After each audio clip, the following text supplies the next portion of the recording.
বিসমিল্লাহির রহমানির রাহিম। ভাই ও বোনেরা যে যেখান থেকে আমাকে দেখছেন এবং শুনছেন, আপনাদের সবাইকে আমার সালাম, আসসালামু আলাইকুম। আশা করি আপনারা ভালো আছেন, আমিও ভালো আছি। UK property gossip by Tasmina YouTube চ্যানেলের পক্ষ থেকে জানাই শুভেচ্ছা। আবারও চলে এলাম আপনাদের সাথে সামান্য অল্প কিছু কথা বলতে। তো এখন আসলে যে বিষয়টি নিয়ে কথা বলতে চাচ্ছি সেটি বলার আগে যেটি বলে নেই, সেটা হলো যে গত 3-4 দিন আগেও এই ফেসবুকে এবং ইউটিউবে ঢুকলেই বিকট প্রস্রাবের গন্ধ পাওয়া গেছে। তো আপাতত এখন কিছুটা গন্ধটা কমে গেছে। তো ভাবলাম যে তাহলে সেইটি নিয়ে এখন একটু কথা বলা যায়। আপনারা দেখেছেন যে বিএনপির একজন শীর্ষস্থানীয় বলা চলে নেতা, যার নাম শামসুজ্জামান দুদু, যিনি বাংলাদেশের চুয়াডাঙ্গা জেলার এক আসনের বিএনপির সাবেক এমপি। তো তিনি এই যে জাতীয় নাগরিক পার্টির একজন নেতা হাসনাত আবদুল্লার একটি কথাকে কেন্দ্র করে তিনি যে প্রতিউত্তর দিয়েছেন এত বিশ্রী ভাষায়, এটি আসলে খুব মর্মাহত করেছে যারা রাজনীতির সাথে জড়িত এরকম ব্যক্তিদেরকে। মূল ঘটনাটা হচ্ছে এরকম যে কয়েকদিন আগে কুমিল্লাতে গিয়েছিলেন জাতীয় নাগরিক পার্টির একজন নেতা, যার নাম হাসনাত আবদুল্লাহ। তিনি সেখানে গিয়ে কি বলেছিলেন যে তিনি যেহেতু কুমিল্লাতেই আছেন, কাজেই ওই কুমিল্লার কয়েকটি উপজেলাতে আওয়ামী লীগের টাকায় আওয়ামী লীগ চলে, সেই সাথে আওয়ামী লীগের টাকায় বিএনপিও চলে। সেই সাথে হাসনাত আবদুল্লাহ তার বক্তব্যে আরও যেটি বলেছিলেন যে এইখানে আপনারা বিএনপির যারা আছেন তারা প্লিজ আমাদেরকে শত্রু জ্ঞান কইরেন না। এখানে একটা জিনিস কিন্তু স্পষ্ট, তিনি বলেছিলেন যে ওই কুমিল্লায় যেহেতু তিনি গিয়েছেন, ওই কুমিল্লার ভেতরে যে আওয়ামী লীগের নেতারা আছে তারা আওয়ামী লীগের টাকায় চলছে, সেই সাথে বিএনপির নেতারাও আওয়ামী লীগের টাকায় চলছে। উনি কুমিল্লার যে আওয়ামী লীগ কমিটি আছে কিংবা বিএনপির যে উপজেলা কমিটি আছে তাদেরকে উদ্দেশ্য করে এটি বলেছেন।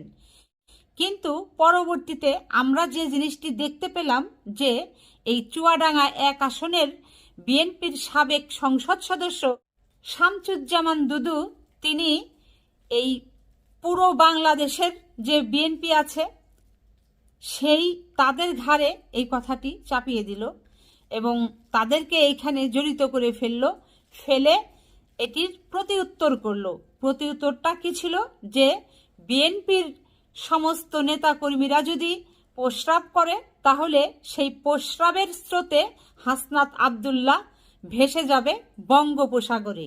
সেই সাথে যদি বিএনপির নেতাকর্মীরা সবাই থুথু ফেলে সেই থুথুতে ডুবে যাবে এই হাসনাত আবদুল্লাহ।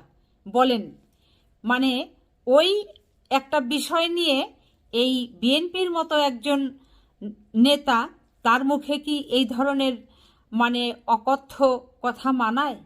এই কথা বলে এই শামসুজ্জামান দুদু, যেটি এখন জনগণ বলা বলি করছে যে আগামীতে সে যেন ওই চুয়াডাঙ্গাতে আবার এমপি নমিনেশন পায়, বিএনপির থেকে টিকিট পায়, এজন্যই তিনি পদে ওঠার জন্য এই ধরনের কথাবার্তা বলেছেন। কেন রে ভাই, বিএনপির যে নেতা মারা গেছেন শহীদ প্রেসিডেন্ট জিয়াউর রহমান সাহেব, তিনি কোনোদিন কখনো মুখ দিয়ে অশালীন কথাবার্তা বলতেন না, বলেননি। এবং পরবর্তীতে যিনি বিএনপির হাল ধরেছেন বেগম খালেদা জিয়া, কোনো মানুষ আজ পর্যন্ত বলতে পারবে না এই বেগম খালেদা জিয়ার মুখ থেকে কোনো খারাপ ভাষা বের হয়েছে, খারাপ শব্দ প্রয়োগ করে তিনি কথা বলেছেন, কেউ বলতে পারবে না। শুধু তাই কেন, বর্তমানে যিনি এই বিএনপির কর্ণধার আছেন জনাব তারেক রহমান সাহেব, তিনি এতটাই ভাষাগত দিক থেকে তিনি সতর্ক, এতটাই তিনি সদালাপী এবং সুন্দরভাবে সাবলীলভাবে কথাবার্তা বলেন মানুষের সাথে, যে কোনো মানুষ আজ পর্যন্ত বলতে পারবে না যে জনাব তারেক রহমান সাহেবও কোনো মুখ দিয়ে খারাপ বাক্য প্রয়োগ করে, ভাষা প্রয়োগ করে কোনো কথা বলেছে। কোনো দিন সে বলেনি। তো আপনি শামসুজ্জামান দুদু সেই বিএনপিরই একজন নেতা হয়ে আপনার বড় বড় নেতারা যদি কথাবার্তায় সাবলীল ভাষা ব্যবহার করে, সংযত হয়ে কথা বলে, সুন্দরভাবে কথা বলে, মানুষ যাতে ব্যথিত না হয়, মানুষ যাতে মনে কষ্ট না পায়, কিংবা সেই শব্দগুলো, সেই বাক্যগুলো মানুষের সামনে মানুষ শুনলে মানে লজ্জা পাবে, কুণ্ঠাবোধ করবে, বিব্রত বোধ করবে, সেরকম ভাষা যদি তারা প্রয়োগ না করে, আপনি শামসুজ্জামান দুদু কেন করতে গেলেন? এটি তো মনে হয় না আপনি ঠিক কাজ করেছেন। আপনাকে আসলে দুঃখ প্রকাশ করা দরকার। এই ধরনের ভাষা আপনি কেন প্রয়োগ করলেন? আপনি তো হাসনাত আবদুল্লার ওই কথার প্রতি উত্তর কিংবা জবাব ভদ্রচিতভাবেও দিতে পারতেন। সেটি না দিয়ে আপনি যেভাবে দিয়েছেন, আপনি যে কি সেটাও কিন্তু মানুষ বুঝে গেল। আজ মানবজমিন পত্রিকাতে একটি খবর ছাপা হয়েছে। সেই খবরের হেডলাইনটা ছিল এরকম যে ফোন কল নিয়ে সিলেটে তোলপাড়। এরপর বিস্তারিততে যেটি লিখেছে যে একটি ফোন কল নিয়ে সিলেট বিএনপিতে তোলপাড় চলছে। স্ক্রিনশটের মাধ্যমে এ ফোন কলের দৃশ্য ভাইরাল হয়েছে। এবার ওই স্ক্রিনশটে কি আছে? স্ক্রিনশটে আছে একটি মোবাইল ফোন, এবং মোবাইল ফোনের ভেতরে একটি কল এসেছে, এবং সেই কলারের নাম হচ্ছে আনারুজ্জামান ইউকে, আর শেখ মুজিবুর রহমানের ছবি দেওয়া। এরপর আরও যেটি লেখা হয়েছে যে স্ক্রিনশটের মাধ্যমে এ ফোন কলের দৃশ্য ভাইরাল হয়েছে। এ নিয়ে সিলেট বিএনপিতে অস্বস্তি বিরাজ করছে। ফোন কলটি এসেছে সিলেট নগর বিএনপির সাধারণ সম্পাদক ইমদাদ হোসেন চৌধুরীর ব্যক্তিগত মোবাইল ফোনে। ফোন করেছিলেন সিলেটের আওয়ামী লীগ দলীয় সাবেক মেয়র আনারুজ্জামান চৌধুরী। বর্তমানে তিনি লন্ডনে অবস্থান করছেন। গণ অভ্যুত্থানের পর তিনি পালিয়ে লন্ডন চলে যান। কল আসার সময় নামাজে থাকায় সেটি রিসিভ করতে পারেননি বিএনপি নেতা ইমদাদ চৌধুরী। মঙ্গলবার বিকেলে সিলেট চেম্বারের চলমান সংকট নিয়ে বিএনপির নেতাদের সঙ্গে বৈঠক করেন ব্যবসায়ী নেতারা। দাওয়াত পেয়ে ওই সভায় যোগ দিয়েছিলেন ইমদাদ চৌধুরী। সভা শেষে নিজের মোবাইল ফোন ব্যক্তিগত সহকারী আক্তারের কাছে দিয়ে নামাজ পড়তে যান তিনি। এমন সময় তার মোবাইল ফোনে লন্ডনে থাকা আওয়ামী লীগের সাবেক মেয়র আনারুজ্জামানের কল আসে। এই সময় আক্তারের পাশাপাশি থাকা কেউ একজন সেই ফোন কল দেখে ফেলে। ফোন আসার সময়ই সেটির স্ক্রিনশট নিয়ে রাখে। কয়েক মিনিটের মধ্যে ফোন কলের স্ক্রিনশট সামাজিক যোগাযোগ মাধ্যমে ভাইরাল হয়ে যায়।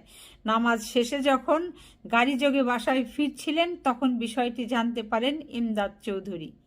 এই যে দেখেন, এই যে একটু আগে বলেছিলাম যে হাসনাদের ঘটনাটা, বিএনপি নেতার মোবাইল ফোনে ফোন আসে এই লন্ডনে যিনি আছেন আনারুজ্জামান চৌধুরী, যিনি সিলেটের সাবেক মেয়র ছিলেন। অভ্যুত্থানের সময়, অভ্যুত্থানের পরে শেখ হাসিনা ভারতে পালিয়ে যাবার পরপরই তিনিও বাংলাদেশ থেকে পালিয়ে এই লন্ডনে চলে আসেন। তো তিনি ফোন করেছেন বিএনপি নেতার মোবাইলে। তিনি ছিলেন ওই মুহূর্তে নামাজের জন্য অজুতে কিংবা নামাজে। তার সহকারীর কাছে মোবাইল ফোনটি ছিল। যখন ফোনটি যায় তখন তার নামটি উঠে যায়, শেখ মুজিবুরের ছবি উঠে যায়। তখন তা ওই পাশে বসে থাকা অপর বিএনপি আর এক নেতা ওটির একটি স্ক্রিনশট নিয়ে নেয় কিংবা ছবি তুলে নিয়ে নেয় এবং সেটি ভাইরাল হয়ে যায়।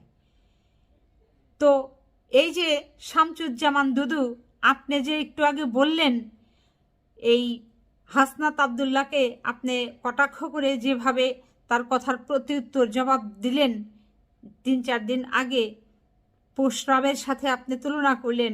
এই যে এখন দেখেন আপনাদের নেতার মোবাইলে আওয়ামী লীগের নেতার ফোন যায়, কেন যায়? কেন যায়? কাজেই এই বাড়তি কথা না বলে দলের ভেতরে, দেশের ভেতরে অশান্তি কোন্দল সৃষ্টি না করে সবাই একটু শান্ত থাকার চেষ্টা করেন, যে যার মতো করে কাজ করার চেষ্টা করেন, সামনে এগিয়ে যাবার চেষ্টা করেন, দেশটাকে এগিয়ে নিয়ে যাওয়ার চেষ্টা করেন, দেশের মানুষের প্রতি শ্রদ্ধাশীল হন, দায়িত্বশীল হন। সবাই ভালো থাকবেন, সুস্থ থাকবেন এবং আমার জন্য দোয়া করবেন। আমার এই চ্যানেলটিতে লাইক, কমেন্ট, শেয়ার এবং সাবস্ক্রাইব করবেন। আসসালামু আলাইকুম, আল্লাহ হাফেজ।